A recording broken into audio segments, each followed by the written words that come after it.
அது என்ன குதிரை பேரம்? அரசியல்வாதிகள் கட்சி மாறுவதை ஏன் ஹார்ஸ் ட்ரேடிங்னு சொல்கிறாங்க தெரியுமா? தமிழ்நாடு அரசியலில் இப்போது கட்சி தாவல் சம்பவங்கள் அதிகரித்து வருகின்றன.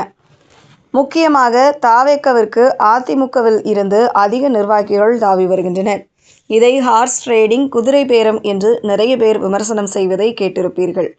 அரசியல்வாதிகள் கட்சி மாறுவதை ஏன் ஹார்ஸ் ட்ரேடிங் என்று சொல்கிறார்கள் என்று யோசித்துள்ளீர்களா? தமிழ்நாடு அரசியலில் கடந்த சில வாரங்களாகவே குதிரை பேரம் என்ற வார்த்தை மிக தீவிரமாக புழங்கி வருகிறது.